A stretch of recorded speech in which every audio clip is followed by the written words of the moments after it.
7. ಡಾ. ಬಸವರಾಜ ಸಬರದ ಕೃತಿಕಾರರ ಪರಿಚಯ. ಡಾ. ಬಸವರಾಜ ಸಬರದ ಅವರು ಜೂನ್ 20, 1954 ರಂದು ಕೊಪ್ಪಳ ಜಿಲ್ಲೆಯ ಯಲಬುರ್ಗಾ ತಾಲ್ಲೂಕಿನ ಕುಕನೂರಿನಲ್ಲಿ ಜನಿಸಿದರು. ಅವರ ತಂದೆ ಬಸಪ್ಪ ಮತ್ತು ತಾಯಿ ಬಸಮ್ಮ. ಇವರು ಪ್ರಾಥಮಿಕ ಶಿಕ್ಷಣವನ್ನು ಕುಕನೂರಿನಲ್ಲಿ, ಮಾಧ್ಯಮಿಕ ಶಿಕ್ಷಣವನ್ನು ಕೊಪ್ಪಳದಲ್ಲಿ ಹಾಗೂ ಪದವಿ ಶಿಕ್ಷಣವನ್ನು ಗದಗದಲ್ಲಿ ಪೂರ್ಣಗೊಳಿಸಿದರು. ನಂತರ ಧಾರವಾಡದ ಕರ್ನಾಟಕ ವಿಶ್ವವಿದ್ಯಾಲಯದಿಂದ ಸ್ನಾತಕೋತ್ತರ ಪದವಿ ಪಡೆದರು.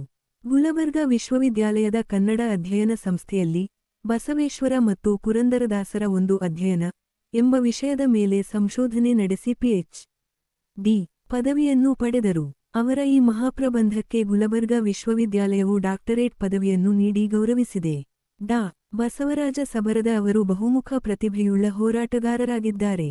ಕಾವ್ಯ ರಚನೆಯೊಂದಿಗೆ ಕಾದಂಬರಿ, ನಾಟಕ, ವಿಚಾರ ಸಾಹಿತ್ಯ, ವಿಮರ್ಶೆ, ಸಂಶೋಧನೆ ಮತ್ತು ಸಂಪಾದನಾ ಕ್ಷೇತ್ರಗಳಲ್ಲೂ ಅವರು ತಮ್ಮನ್ನು ತೊಡಗಿಸಿಕೊಂಡಿದ್ದಾರೆ. ಅವರ ಪ್ರಮುಖ ಕವನ ಸಂಕಲನಗಳೆಂದರೆ ಹೋರಾಟ, ನನ್ನವರ ಹಾಡು, ಮೂಡಲಕ ಕೆಂಪ ಮೂಡ್ಯಾವ, ದನಿ ಎತ್ತಿ ಹಾಡೇನ, ಬೆಳದಿಂಗಳ ಬಿಸಿಲಾಯಿತು ಗೆಳತಿ, ಜೇನಹನಿಗಳು, ಕೆಂಡ ಸಂಪಿಗೆ ಮುಂತಾದವು. ಅವರ ಸಾಹಿತ್ಯ ಸೇವೆಯನ್ನು ಗುರುತಿಸಿ ಕರ್ನಾಟಕ ಸರ್ಕಾರ ಹಾಗೂ ವಿವಿಧ ಸಂಘ ಸಂಸ್ಥೆಗಳು ದೇವರಾಜ ಬಹದ್ದೂರ್ ಪ್ರಶಸ್ತಿ, ಗುಲಬರ್ಗಾ ವಿಶ್ವವಿದ್ಯಾಲಯದಿಂದ ರಾಜ್ಯೋತ್ಸವ ಪ್ರಶಸ್ತಿ, ಕುವೆಂಪು ಸಾಹಿತ್ಯ ಪುರಸ್ಕಾರ, ಕಾಸರಗೋಡಿನ ಕೃಷ್ಣ ಭಟ್ಟ ಪೆರ್ಲ ಪ್ರಥಮ ಬಹುಮಾನ, ಮೈಸೂರಿನ ಚುಟುಕು ಭೂಷಣ ಪ್ರಶಸ್ತಿ ಸೇರಿದಂತೆ ಅನೇಕ ಪ್ರಶಸ್ತಿಗಳನ್ನು ನೀಡಿ ಗೌರವಿಸಿವೆ. 1. ರೂಢಿಸಿಕೊಂಡವರು. ಸಾರಾಂಶ. ಬಸವರಾಜ ಸಬರದ ಅವರ ರೂಢಿಸಿಕೊಂಡವರು ಕವಿತೆಯು ಸಮಾಜದಲ್ಲಿ ತಲೆತಲಾಂತರಗಳಿಂದ ಶೋಷಿತರಾದವರ ನೋವು ಮತ್ತು ಅವರಲ್ಲಿ ಜಾಗೃತಗೊಂಡಿರುವ ಹೊಸ ಅರಿವನ್ನು ಕುರಿತದ್ದಾಗಿದೆ.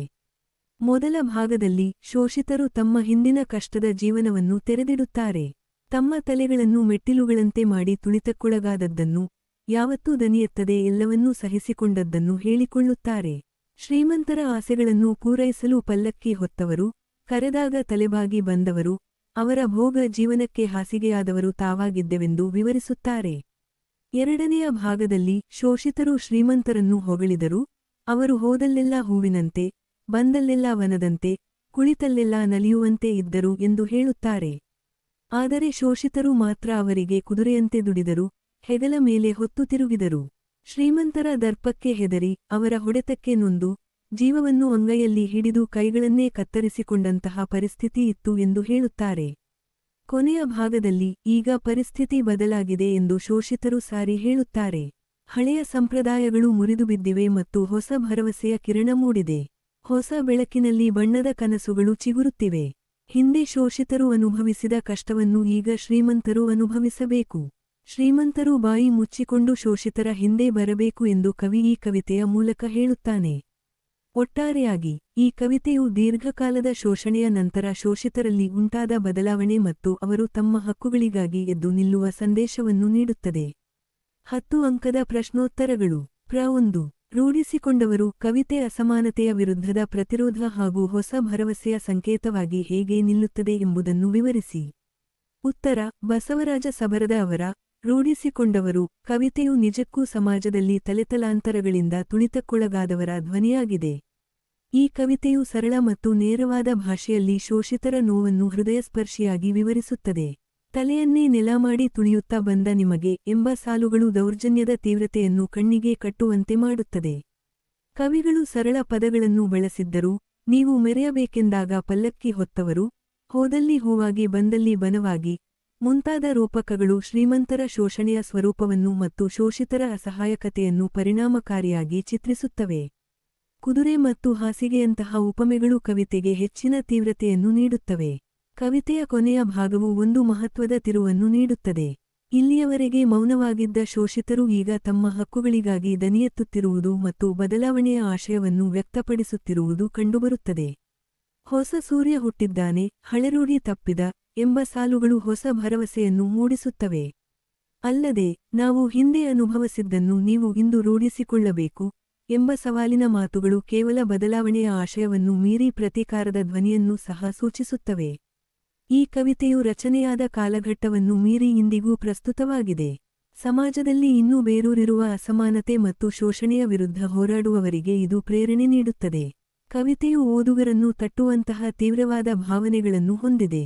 ಶೋಷಿತರ ದುಃಖ, ಅವರ ಅಸಹಾಯಕತೆ ಮತ್ತು ಅಂತಿಮವಾಗಿ ಅವರಲ್ಲಿ ಜಾಗೃತವಾಗುವ ಕೆಚ್ಚು, ಇವೆಲ್ಲವೂ ಕವಿತೆಯನ್ನು ಹೆಚ್ಚು ಪ್ರಭಾವಶಾಲಿಯನ್ನಾಗಿಸುತ್ತವೆ.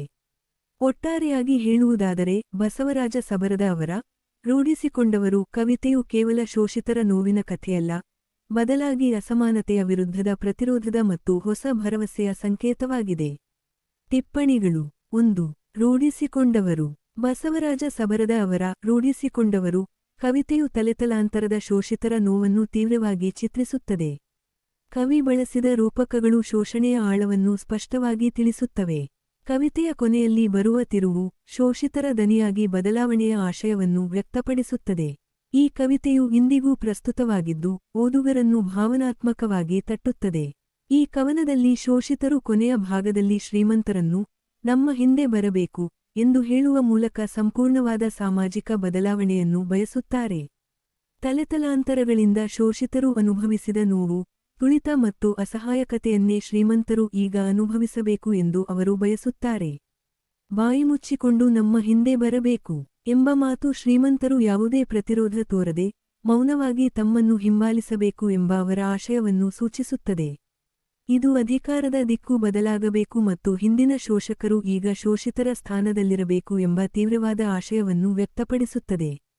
ಈ ಮೂಲಕ ಹಿಂದಿನ ಅಸಮಾನತೆಯು ಕೊನೆಗೊಂಡು ಹೊಸ ಸಮಾನತೆಯ ಸಮಾಜ ನಿರ್ಮಾಣವಾಗಬಹುದು ಎಂಬ ನಿರೀಕ್ಷೆಯನ್ನು ಶೋಷಿತರು ಹೊಂದಿದ್ದಾರೆ.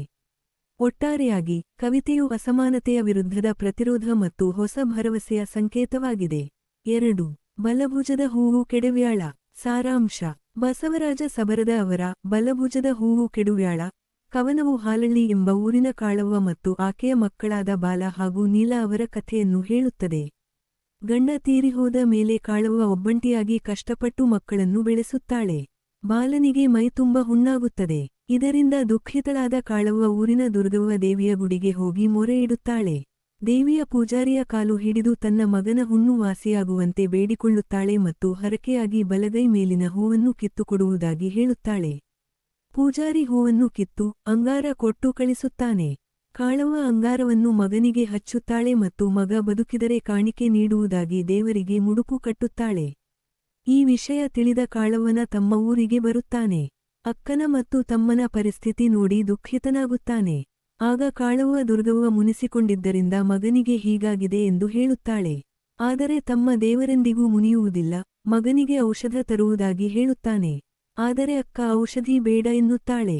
ಅಷ್ಟರಲ್ಲಿ ಬಾಲ ಮೃತಪಡುತ್ತಾನೆ. ಇದರಿಂದ ಕೋಪಗೊಂಡ ತಮ್ಮ ದುರ್ಗವ್ವನ ಮೇಲೆ ಸಿಟ್ಟಾಗುತ್ತಾನೆ. ಮಗನನ್ನು ಕಳೆದುಕೊಂಡು ನೀಲಾ ಜೋರಾಗಿ ಅಳುತ್ತಾಳೆ. ಆಗ ಪೂಜಾರಿ ಬಂದು ದೇವಿ ಸಿಟ್ಟಾಗಿದ್ದಾಳೆ, ಹಳೆಯ ಹರಕೆ ತೀರಿಸಿಲ್ಲ ಎಂದು ಹೇಳುತ್ತಾನೆ. ನೀಲಾ ದೊಡ್ಡವಳಾದ ಮೇಲೆ ಬಸವಿ ಬಿಡುವುದಾಗಿ ಕಾಳವ್ವ ಹರಕೆ ಹೊತ್ತಿದ್ದು ಅವಳಿಗೆ ನೆನಪಾಗುತ್ತದೆ. ಪೂಜಾರಿ ಕಾಳವ್ವನಿಗೆ ನೀಲಳನ್ನು ಬಸವಿಗೆ ಬಿಡುವಂತೆ ಹೇಳುತ್ತಾನೆ. ಕಾಳವ್ವ ಅದಕ್ಕೆ ಒಪ್ಪುತ್ತಾಳೆ. ಆದರೆ ತಮ್ಮ ಕೋಪಗೊಂಡು ಪೂಜಾರಿಗೆ ಹೊಡೆಯುತ್ತಾನೆ ಮತ್ತು ದೇವಿಯ ಗುಡಿಯ ಕಡೆಗೆ ಹೋಗುತ್ತಾನೆ. ಅಲ್ಲಿ ದುರ್ಗವ್ವನ ವಿಗ್ರಹವನ್ನು ಕೆಡವಿ ಹಾಕುತ್ತಾನೆ. ಇದರಿಂದ ದೇವಿಯ ವಿಗ್ರಹ ಪುಡಿಪುಡಿಯಾಗುತ್ತದೆ. ಇದನ್ನು ನೋಡಿದ ಊರಿನ ಜನರು ಯುವಕನಿಗೆ ಬಲಿ ಕೊಡಬೇಕೆಂದು ಹೇಳುತ್ತಾರೆ. ನೀಲಳನ್ನು ಕರೆದುಕೊಂಡು ಹೋದ ಯುವಕ ಅಲ್ಲಿಂದ ಹೊರಟು ಹೋಗುತ್ತಾನೆ. ಇದನ್ನು ಕಂಡ ಪಕ್ಷಿಗಳು ಗೂಡು ಬಿಟ್ಟು ಹಾರುತ್ತವೆ. ಕವನದ ಕೊನೆಯಲ್ಲಿ ಇಂತಹ ಯುವಕರು ಇದ್ದರೆ ನಾಡು ಬೆಳಗುತ್ತದೆ ಎಂದು ಹೇಳಲಾಗಿದೆ. ಈ ಕವನವು ಅಂಧಶ್ರದ್ಧೆ ಮತ್ತು ಮೌಢ್ಯದ ವಿರುದ್ಧ ಧ್ವನಿ ಎತ್ತುತ್ತದೆ. ದೇವರು ಮುನಿದರೆ ಕೆಡುಕಾಗುತ್ತದೆ ಎಂಬ ನಂಬಿಕೆಯನ್ನು ಪ್ರಶ್ನಿಸಿ ವೈಜ್ಞಾನಿಕ ದೃಷ್ಟಿಕೋನವನ್ನು ಬೆಳೆಸಿಕೊಳ್ಳುವ ಮಹತ್ವವನ್ನು ತಿಳಿಸುತ್ತದೆ. ಅಲ್ಲದೆ ಸಂಪ್ರದಾಯಗಳ ಹೆಸರಿನಲ್ಲಿ ನಡೆಯುವ ಅನ್ಯಾಯಗಳನ್ನು ವಿರೋಧಿಸುವ ಯುವಕರ ಅಗತ್ಯವನ್ನು ಕವನ ಒತ್ತಿ ಹೇಳುತ್ತದೆ. 10 ಅಂಕದ ಪ್ರಶ್ನೋತ್ತರಗಳು. ಪ್ರ 1. ಬಲಭುಜದ ಹೂವು ಕೆಡುವ್ಯಾಳ ಕವನವು ಅಂಧಶ್ರದ್ಧೆ ಮತ್ತು ವೈಚಾರಿಕತೆಯ ನಡುವಿನ ಸಂಘರ್ಷವನ್ನು ಹೇಗೆ ಪರಿಣಾಮಕಾರಿಯಾಗಿ ಚಿತ್ರಿಸುತ್ತದೆ. ಕವನದ ಪಾತ್ರ ಮತ್ತು ಘಟನೆಗಳ ಆಧಾರದ ಮೇಲೆ ನಿಮ್ಮ ಉತ್ತರವನ್ನು ಸಮರ್ಥಿಸಿ. ಉತ್ತರ: ಬಸವರಾಜ ಸಬರದ ಅವರ ಬಲಭುಜದ ಹೂವು ಕೆಡುವ್ಯಾಳ ಕವಿತೆಯು ಗ್ರಾಮೀಣ ಭಾಗದ ಅಂಧಶ್ರದ್ಧೆ ಮತ್ತು ಮೌಢ್ಯದ ಕಥೆಯನ್ನು ಬಹಳ ಪರಿಣಾಮಕಾರಿಯಾಗಿ ಕಟ್ಟಿಕೊಡುತ್ತದೆ. ಹಾಲಳ್ಳಿ ಎಂಬ ಊರಿನ ಕಾಳವ್ವ ಮತ್ತು ಆಕೆಯ ಮಕ್ಕಳಾದ ಬಾಲ ಹಾಗೂ ನೀಲಾ ಪಾತ್ರಗಳ ಮೂಲಕ ಕವಿ ಸಮಾಜದಲ್ಲಿ ಬೇರೂರಿರುವ ಮೂಢನಂಬಿಕೆಗಳು ಹೇಗೆ ಅಮಾಯಕ ಜನರನ್ನು ಶೋಷಿಸುತ್ತವೆ ಎಂಬುದನ್ನು ಮನಮುಟ್ಟುವಂತೆ ಚಿತ್ರಿಸಿದ್ದಾರೆ. ಕಥಾವಸ್ತು ಮತ್ತು ನಿರೂಪಣೆ. ಕವಿತೆಯ ಕಥಾವಸ್ತುವು ಸರಳವಾಗಿದ್ದರೂ ಅದರ ಆಳವಾದ ಅರ್ಥ ಮತ್ತು ಸಂದೇಶವು ಓದುಗರನ್ನು ಚಿಂತನೆಗೆ ಹಚ್ಚುತ್ತದೆ. ಗಂಡನನ್ನು ಕಳೆದುಕೊಂಡ ಕಾಳವ್ವನ ಕಷ್ಟಗಳು, ಮಗನಿಗೆ ಬಂದ ಕಾಯಿಲೆ, ದೇವಿಯ ಮೊರೆ ಹೋಗುವುದು, ಹರಕೆ ಹೊರುವುದು ಇವೆಲ್ಲವೂ ಗ್ರಾಮೀಣ ಬದುಕಿನ ವಾಸ್ತವತೆಯನ್ನು ತೆರೆದಿಡುತ್ತವೆ. ಕಾಳವ್ವನ ಅಸಹಾಯಕತೆ ಮತ್ತು ಮಕ್ಕಳ ಮೇಲಿನ ಪ್ರೀತಿಯು ಕರುಣಾಜನಕವಾಗಿದೆ. ಕವಿತೆಯ ನಿರೂಪಣೆಯು ನೇರ ಮತ್ತು ಸರಳವಾಗಿದ್ದು, ಓದುಗರಿಗೆ ಕಥೆಯನ್ನು ಸುಲಭವಾಗಿ ಅರ್ಥಮಾಡಿಕೊಳ್ಳಲು ಸಹಾಯ ಮಾಡುತ್ತದೆ. ಕವಿಗಳು ಬಳಸಿದ ದೇವಿ, ಪೂಜಾರಿ, ಹರಕೆ, ಬಸವಿ ಮುಂತಾದ ಪದಗಳು ಆ ಕಾಲಘಟ್ಟದ ಮತ್ತು ಪರಿಸರದ ಚಿತ್ರಣವನ್ನು ನೀಡುತ್ತವೆ. ಪಾತ್ರ ಚಿತ್ರಣ. ಕಾಳವ್ವ ಸಂಕಷ್ಟದಲ್ಲಿರುವ ತಾಯಿಯ ಪ್ರತೀಕವಾಗಿ ಕಾಳವ್ವ ಕಾಣುತ್ತಾಳೆ. ಮಗನ ಮೇಲಿನ ವಾತ್ಸಲ್ಯ, ಅಂಧನಂಬಿಕೆ ಮತ್ತು ಅಸಹಾಯಕತೆ, ಈ ಗುಣಗಳನ್ನು ಆಕೆಯ ಪಾತ್ರವು ಎತ್ತಿ ತೋರಿಸುತ್ತದೆ. ಬಾಲ ಅಂಧಶ್ರದ್ಧೆಯ ಬಲಿಪಶುವಾಗಿ ಬಾಲನ ಪಾತ್ರವು ನಮ್ಮನ್ನು ದುಃಖಕ್ಕೀಡು ಮಾಡುತ್ತದೆ. ಕಾಯಿಲೆಯಿಂದ ಬಳಲುತ್ತಿದ್ದರೂ ವೈದ್ಯಕೀಯ ಚಿಕಿತ್ಸೆಯ ಬದಲು ದೇವಿಯ ಮೊರೆ ಹೋಗುವ ಪದ್ಧತಿಯು ಎಷ್ಟೋ ಅಪಾಯಕಾರಿ ಎಂದು ತಿಳಿಸುತ್ತದೆ. ನೀಲ ಕವಿತೆಯ ಕೊನೆಯಲ್ಲಿ ನೀಲಾ ಭರವಸೆಯ ಕಿರಣವಾಗಿ ಕಾಣುತ್ತಾಳೆ. ಬಸವಿಗೆ ಬಿಡುವ ಸಂಪ್ರದಾಯವನ್ನು ವಿರೋಧಿಸುವ ತಮ್ಮನೊಂದಿಗೆ ಅವಳು ಹೊರಟು ಹೋಗುವುದು, ಸಂಪ್ರದಾಯಗಳನ್ನು ಪ್ರಶ್ನಿಸುವ ಮತ್ತು ಬದಲಾಯಿಸುವ ಯುವಶಕ್ತಿಯ ಸಂಕೇತವಾಗಿದೆ. ತಮ್ಮ ವೈಚಾರಿಕ ಪ್ರಜ್ಞೆಯ ಪ್ರತೀಕವಾಗಿ ತಮ್ಮನ ಪಾತ್ರವಿದೆ. ಅಕ್ಕನ ಮೂಢನಂಬಿಕೆಯನ್ನು ವಿರೋಧಿಸಿ ವೈಜ್ಞಾನಿಕ ದೃಷ್ಟಿಕೋನವನ್ನು ಪ್ರತಿಪಾದಿಸುತ್ತಾನೆ. ದೇವಿಯ ವಿಗ್ರಹವನ್ನು ಕೆಡವಿ ಹಾಕುವ ಮೂಲಕ ಅವನು ಸಮಾಜದಲ್ಲಿನ ಅಂಧಶ್ರದ್ಧೆಯ ವಿರುದ್ಧದ ಸಿಟ್ಟನ್ನು ಹೊರಹಾಕುತ್ತಾನೆ. ಪೂಜಾರಿ ಸಮಾಜದಲ್ಲಿ ಅಂಧಶ್ರದ್ಧೆಯನ್ನು ಬಳಸಿಕೊಂಡು ತಮ್ಮ ಸ್ವಾರ್ಥ ಸಾಧಿಸುವವರ ಪ್ರತಿನಿಧಿಯಾಗಿ ಪೂಜಾರಿಯೂ ಕಾಣುತ್ತಾನೆ. ಹರಕೆ ಮತ್ತು ಕಾಣಿಕೆಗಳ ಮೂಲಕ ಆತ ಕಾಳವ್ವನನ್ನು ಶೋಷಿಸುತ್ತಾನೆ. ಕಾವ್ಯದ ವಸ್ತು ಮತ್ತು ಮಹತ್ವ. ಈ ಕವಿತೆಯು ಕೇವಲ ಒಂದು ಕಥೆಯನ್ನು ಹೇಳುವುದಲ್ಲ, ಬದಲಾಗಿ ಸಮಾಜದಲ್ಲಿ ಆಳವಾಗಿ ಬೇರೂರಿರುವ ಅಂಧಶ್ರದ್ಧೆ ಮತ್ತು ಮೌಢ್ಯದ ವಿರುದ್ಧ ಸಾವಾದ ಧ್ವನಿಯನ್ನು ಎತ್ತುತ್ತದೆ. ದೇವರು ಮುನಿದರೆ ಕೆಡುಕಾಗುತ್ತದೆ ಎಂಬ ನಂಬಿಕೆಯನ್ನು ಕವಿ ಪ್ರಶ್ನಿಸುತ್ತಾರೆ ಮತ್ತು ವೈಜ್ಞಾನಿಕ ಮನೋಭಾವವನ್ನು ಬೆಳೆಸಿಕೊಳ್ಳುವ ಅಗತ್ಯವನ್ನು ಒತ್ತಿ ಹೇಳುತ್ತಾರೆ. ಹಾಗೆಯೇ ಸಂಪ್ರದಾಯಗಳ ಹೆಸರಿನಲ್ಲಿ ನಡೆಯುವ ಅನ್ಯಾಯಗಳನ್ನು ವಿರೋಧಿಸುವ ಯುವಕರ ಅಗತ್ಯವನ್ನು ಕವನವು ಸ್ಪಷ್ಟವಾಗಿ ಪ್ರತಿಪಾದಿಸುತ್ತದೆ. ನೀಲಾಳನ್ನು ಕರೆದುಕೊಂಡು ಹೋದ ಯುವಕ ಮತ್ತು ದೇವಿಯ ವಿಗ್ರಹವನ್ನು ಕೆಡವಿದ ತಮ್ಮನ ಕ್ರಿಯೆಗಳು ಸಂಪ್ರದಾಯವಾದಿ ಸಮಾಜಕ್ಕೆ ಒಂದು ಸವಾಲಾಗಿವೆ. ಇಂತಹ ಯುವಕರು ಇದ್ದರೆ ನಾಡು ಬೆಳಗುತ್ತದೆ ಎಂಬ ಕವಿಯ ಕೊನೆಯ ಮಾತುಗಳು ಯುವಶಕ್ತಿಯಲ್ಲಿನ ಭರವಸೆಯನ್ನು ಸೂಚಿಸುತ್ತವೆ. ಒಟ್ಟಾರೆಯಾಗಿ ಬಸವರಾಜ ಸಬರದ ಅವರ ಬಲಭುಜದ ಹೂವು ಕೆಡುವ್ಯಾಳ ಕವಿತೆಯು ಪ್ರಸ್ತುತ ಸಮಾಜಕ್ಕೂ ಅನ್ವಯವಾಗುವಂತಹ ಮಹತ್ವದ ಸಂದೇಶವನ್ನು ಹೊಂದಿದೆ. ಅಂಧಶ್ರದ್ಧೆಯ ವಿರುದ್ಧ ಹೋರಾಡುವ ಮತ್ತು ವೈಚಾರಿಕ ಚಿಂತನೆಯನ್ನು ಬೆಳೆಸುವ ಅಗತ್ಯವನ್ನು ಈ ಕವನವು ಬಹಳ ಪ್ರಭಾವಶಾಲಿಯಾಗಿ ತಿಳಿಸುತ್ತದೆ. ಸರಳ ಭಾಷೆ ಮತ್ತು ನೇರ ನಿರೂಪಣೆಯು ಈ ಕವನವನ್ನು ಎಲ್ಲರಿಗೂ ತಲುಪುವಂತೆ ಮಾಡುತ್ತದೆ. ಇದು ಕನ್ನಡ ಸಾಹಿತ್ಯಕ್ಕೆ ಒಂದು ಉತ್ತಮ ಕೊಡುಗೆ ಎಂಬುದರಲ್ಲಿ ಯಾವುದೇ ಸಂದೇಹವಿಲ್ಲ. ಟಿಪ್ಪಣಿಗಳು. 1. ಬಲಭುಜದ ಹೂವು ಕೆಡುವ್ಯಾಳ. ಈ ಕವಿತೆಯು ಕೇವಲ ಒಂದು ಕಥೆಯನ್ನು ಹೇಳುವುದಲ್ಲ, ಬದಲಾಗಿ ಸಮಾಜದಲ್ಲಿ ಆಳವಾಗಿ ಬೇರೂರಿರುವ ಅಂಧಶ್ರದ್ಧೆ ಮತ್ತು ಮೌಢ್ಯದ ವಿರುದ್ಧ ಗಟ್ಟಿಯಾದ ಧ್ವನಿಯನ್ನು ಎತ್ತುತ್ತದೆ. ದೇವರು ಮುನಿದರೆ ಕೆಡುಕಾಗುತ್ತದೆ ಎಂಬ ನಂಬಿಕೆಯನ್ನು ಕವಿ ಪ್ರಶ್ನಿಸುತ್ತಾರೆ ಮತ್ತು ವೈಜ್ಞಾನಿಕ ಮನೋಭಾವವನ್ನು ಬೆಳೆಸಿಕೊಳ್ಳುವ ಅಗತ್ಯವನ್ನು ಒತ್ತಿ ಹೇಳುತ್ತಾರೆ. ಹಾಗೆಯೇ ಸಂಪ್ರದಾಯಗಳ ಹೆಸರಿನಲ್ಲಿ ನಡೆಯುವ ಅನ್ಯಾಯಗಳನ್ನು ವಿರೋಧಿಸುವ ಯುವಕರ ಅಗತ್ಯವನ್ನು ಕವನವು ಸ್ಪಷ್ಟವಾಗಿ ಪ್ರತಿಪಾದಿಸುತ್ತದೆ. ನೀಲಾಳನ್ನು ಕರೆದುಕೊಂಡು ಹೋದ ಯುವಕ ಮತ್ತು ದೇವಿಯ ವಿಗ್ರಹವನ್ನು ಕೆಡವಿದ ತಮ್ಮನ ಕ್ರಿಯೆಗಳು ಸಂಪ್ರದಾಯವಾದಿ ಸಮಾಜಕ್ಕೆ ಒಂದು ಸವಾಲಾಗಿವೆ. ಇಂತಹ ಯುವಕರು ಇದ್ದರೆ ನಾಡು ಬೆಳಗುತ್ತದೆ ಎಂಬ ಕವಿಯ ಕೊನೆಯ ಮಾತುಗಳು ಯುವಶಕ್ತಿಯಲ್ಲಿನ ಭರವಸೆಯನ್ನು ಸೂಚಿಸುತ್ತವೆ. ಒಟ್ಟಾರೆ ಬಸವರಾಜ ಸಬರದ ಅವರ ಬಲಭುಜದ ಹೂವು ಕೆಡುವ್ಯಾಳ ಕವಿತೆಯು ಪ್ರಸ್ತುತ ಸಮಾಜಕ್ಕೂ ಅನ್ವಯವಾಗುವಂತಹ ಮಹತ್ವದ ಸಂದೇಶವನ್ನು ಹೊಂದಿದೆ. ಅಂಧಶ್ರದ್ಧೆಯ ವಿರುದ್ಧ ಹೋರಾಡುವ ಮತ್ತು ವೈಚಾರಿಕ ಚಿಂತನೆಯನ್ನು ಬೆಳೆಸುವ ಅಗತ್ಯವನ್ನು ಈ ಕವನವು ಬಹಳ ಪ್ರಭಾವಶಾಲಿಯಾಗಿ ತಿಳಿಸುತ್ತದೆ. ಸರಳ ಭಾಷೆ ಮತ್ತು ನೇರ ನಿರೂಪಣೆಯು ಈ ಕವನವನ್ನು ಎಲ್ಲರಿಗೂ ತಲುಪುವಂತೆ ಮಾಡುತ್ತದೆ. ಇದು ಕನ್ನಡ ಸಾಹಿತ್ಯಕ್ಕೆ ಒಂದು ಉತ್ತಮ ಕೊಡುಗೆ ಎಂಬುದರಲ್ಲಿ ಯಾವುದೇ ಸಂದೇಹವಿಲ್ಲ. 3. ನೀರ ತರಲಾಕಂತ ಬಂದ್ಹೋಗ. ಸಾರಾಂಶ. ಬಸವರಾಜ ಸಬರದ ಅವರ ನೀರ ತರಲಾಕ ಬಂದ್ಹೋಗ ಕವನವು ಸಂಜೆಯ ಹೊತ್ತಿಗೆ ನೀರು ತರಲು ಬರುವುದಾಗಿ ಹೇಳಿದ್ದ ತನ್ನ ಪ್ರಿಯತಮೆಯ ಆಗಮನಕ್ಕಾಗಿ ಕಾಯುತ್ತಿರುವ ಒಬ್ಬ ವ್ಯಕ್ತಿಯ ಭಾವನೆಗಳನ್ನು ವ್ಯಕ್ತಪಡಿಸುತ್ತದೆ. ಅವಳು ಇನ್ನೂ ಬಾರದ ಕಾರಣ ಆತಂಕಿತನಾದ ಆತ, ಅವಳು ಏಕೆ ಬರಲಿಲ್ಲ ಎಂದು ತನ್ನನ್ನು ತಾನೇ ಪ್ರಶ್ನಿಸಿಕೊಳ್ಳುತ್ತಾನೆ. ಕವಿ ಸಂಜೆಯ ಸುಂದರ ವಾತಾವರಣವನ್ನು ಕಣ್ಣಿಗೆ ಕಟ್ಟುವಂತೆ ಚಿತ್ರಿಸುತ್ತಾನೆ. ಹೊಳೆಯ ದಂಡೆಯ ಮೇಲಿನ ಗಂಧದ ಗಾಳಿ ಬೀಸುತ್ತಿದೆ, ಬಳ್ಳಿಗಳು ಗಿಡಗಳನ್ನು ಸುತ್ತಿಕೊಂಡಿವೆ, ಎಳೆಯ ಹುಡುಗಿಯರು ಹೂಗಳಂತೆ ನಗುತ್ತಿದ್ದಾರೆ ಮತ್ತು ಅವರ ಮೈತುಂಬಾ ಸೊಬಗಿದೆ. ಆಕಾಶವು ಹುಣ್ಣಿಮೆಯ ಚಂದ್ರನ ಬೆಳಕಿನಿಂದ ಬೆಳಗಿದೆ, ಆದರೆ ಪ್ರಿಯತಮೆಯಿಲ್ಲದ ಕಾರಣ ಎಲ್ಲವೂ ಬರಿದಾಗಿದೆ. ಆತನಿಗೆ ಬಾಯಿಗೆ ರುಚಿಯಿಲ್ಲ, ಮನಸ್ಸಿಗೆ ನೆಮ್ಮದಿಯಿಲ್ಲ. ಇಡೀ ದಿನ ಅವಳ ನೆನಪು ಕಾಡುತ್ತದೆ ಮತ್ತು ರಾತ್ರಿಯ ಕನಸಿನಲ್ಲಿ ಅವಳು ಕಾಣಿಸಿಕೊಳ್ಳುತ್ತಾಳೆ.